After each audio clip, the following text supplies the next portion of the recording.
Windhill Shore, a coast filled with interesting creatures and a gripping story about two sisters and how their lives got turned upside down. What happened at this shore and what can be found here? That is what we will be discussing today. Welcome adventurers and travelers.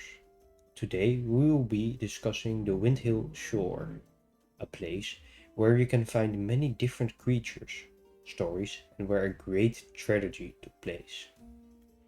Have a seat, get something to drink and to eat, and listen to the story of the Windhill Shore while resting up. What is the Windhill Shore? The Windhill Shore is a shore located next to the Goldenrye pasture and Castleton.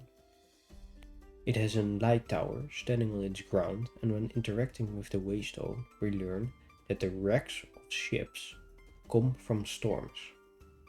This tells us that the light tower might not be doing its job of guiding the ships to their destination. When traveling to the Cursed Scare, we can find a ship in good condition lying in wait for adventurers. When entering the ship, adventurers are faced with Crackle, a large stone crab who has taken up a giant skull as his shelter. How he got this giant skull is unknown. However, considering the size of the skull, it might have been a giant or another ancient race that we have not yet encountered. The other noteworthy place at the Windhill Shore is the Cutting Wind Cave, where guilds can show their martial prowess by battling for control of a boonstone. Resources are rare at the shore due to the proximity of the sea. However, the ones an adventurer can find are gigantic moonstone, moonstones, pure white moonstone, or marint ore. Inhabitants of the Windhill Shore. Windhill Shore has a number of different inhabitants. The most prominent among them are the large stone crab, the chestacan, which is a lobster with a chest on it, the mega lobster, and the hermit lobsters. These monsters might not seem intimidating at first. However, when one goes unprepared against one of these monsters, it might find itself a nasty surprise. Next to this, it seems that the chestacan exists because of the numerous chests that wash to the shore. These washed up chests are taken by the chestacan and used as their home. Furthermore, no humans call the Windhill Shore their home at this moment after Adriana had left the lighthouse. What Adriana's story is will be discussed later. The only humans who can be found in the Windhill Shore are researchers who are looking into the contamination problems due to the cursed rain and a friend of Adriana who acted as a lookout for her. Now that the inhabitants are clear to you, adventurer, you might wonder what events have played itself on the shore. To answer that question, we first need to go to the cursed rain and the sisters Adriana and Martine. The cursed rain.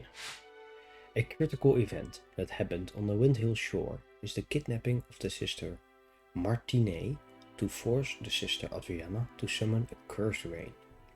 We learn from a note left by the Shadowmancer Melis, who was an Archeum soldier, that he was planning on using the power of the star fragment inside of Adriana to summon a cursed rain.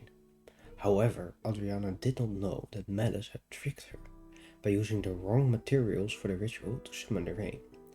This cursed rain would then mutate all living creatures across Lesland, and anything edible would become rotten or dry out.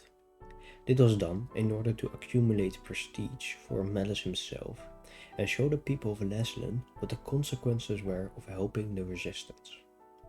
A detailed explanation of the effects of this rain can be found in my video about the Goldenrye pasture. We help the sister Martine and Adriana by killing the Archeum soldiers who were chasing them after they had summoned the rain. The soldiers wanted to use the powers of Adriana again, however we foiled their plans.